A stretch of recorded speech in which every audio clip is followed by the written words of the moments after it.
Good morning mga kaibigan. Ayan. Quick 125 naman po tayo. Ha? Gagawin po natin dito. Magre-replace po tayo ng kanyang coolant. Ayan. Papalitan po natin yung kanyang coolant. Ayan po yung coolant.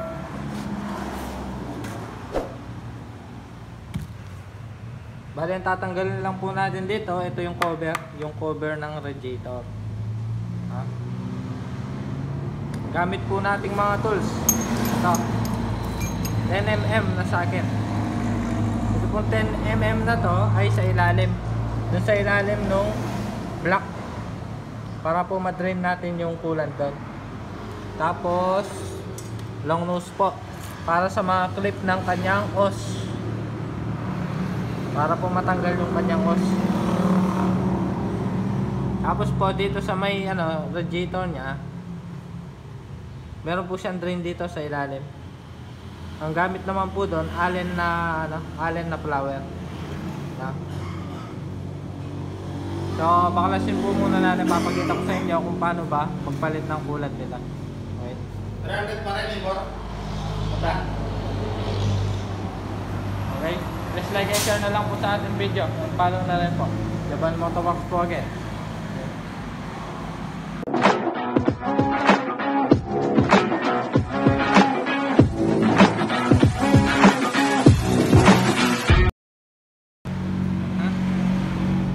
Okay po, ito na. Natanggal na po natin yung kanyang cover sa may radiator. Sa cover po pala may 3 bolts yan. Ayan. Isa, dalawa, tatlo. 8mm po na clearance ang gamit. Size. Ngayon po sa pagde-drain ng ating coolant, ito po yung kanyang isa pa drain po ng radiator. Kahit po tayo ng Allen na flower. Ayan.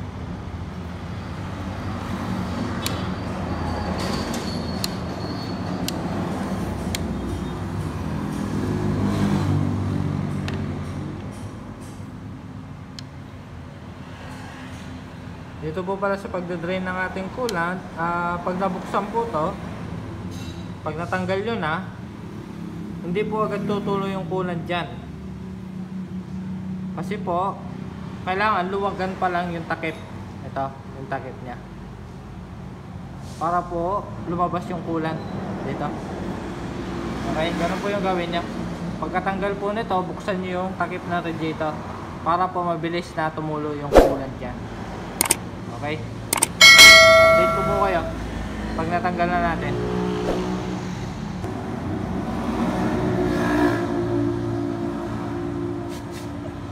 Patay po kung makikita nyo. Tinanggal ko yung takip. Yung takip na radiator, para mabilis pong bumaba yung kanyang coolant.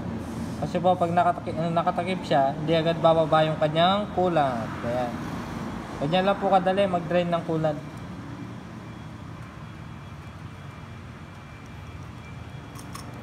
Tapos yung mga clip po sa hose. Ayan o. Yan po, isa po. Ito. Yan. Tatanggalin din po natin yan. Gamit lang po kayo ng long nose. Tapos sikwatin lang po natin. Inay-inay lang po sa pagsikwat, para hindi maputulan.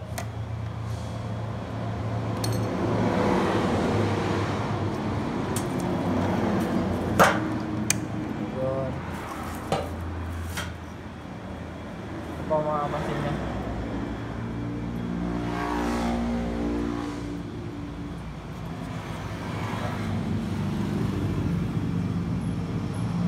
Tapos po, dun sa ilalim yung size 10 na tornilyo, baklasin po natin. Ganun lang po kasimple yun. Okay, update ko po kayo pag naibalik na natin, nalagyan na natin ng coolant.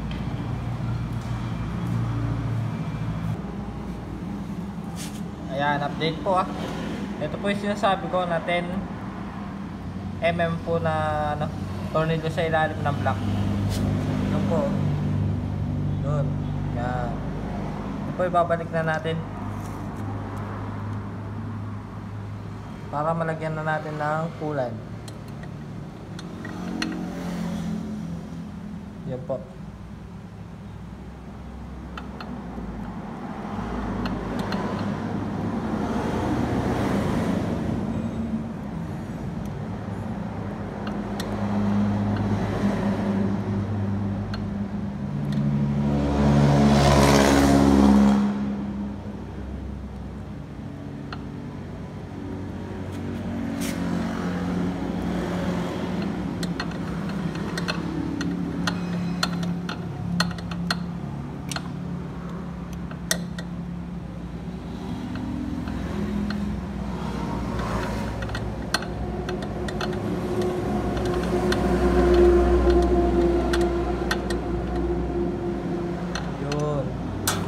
Ayan po, tamang higpit lang.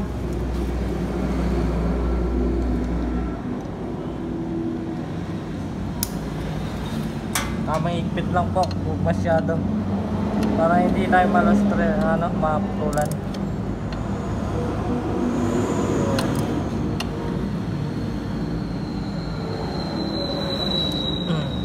Tapos, balik na natin lahat.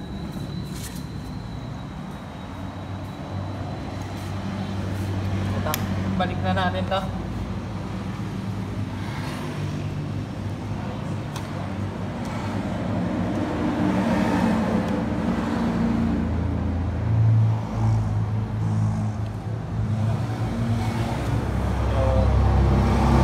Tapos yung clip, balik na rin natin yung kanyang clip.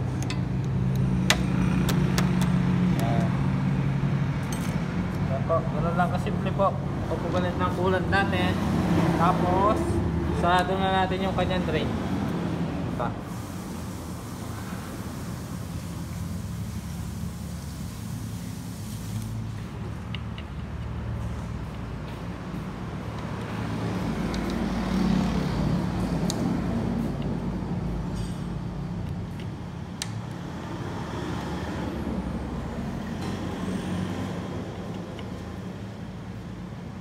Yan, tamang higpit lang po. Plastic lang po kasi ito. Pag pinanggigilan nyo yan, wala, lustrad yan. Okay? Lagyan na po natin ng kulat. Update ko po kayo mamaya. Tapos pandal na natin. Okay?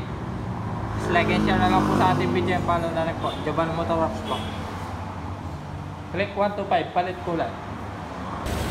Yun po. Ito ang update natin. Ayan. Lagyan na po natin ng kulat. Unang-una pong check natin kapag nagpalit tayo ng kulat ay yung mga tinanggal natin, tulad ng mga hose. Tignan po natin kung may tagas ba. Check natin. Pag po natin kakalimutan na i-check kung wala siyang tagas,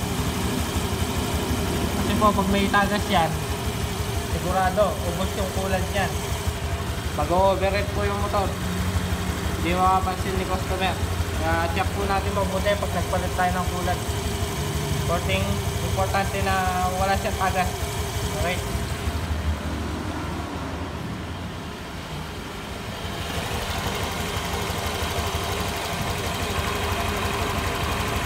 Kailangan walang tumutulog. Mahirap lang mag-overheat yung motor natin. Ayan. Okay naman siya.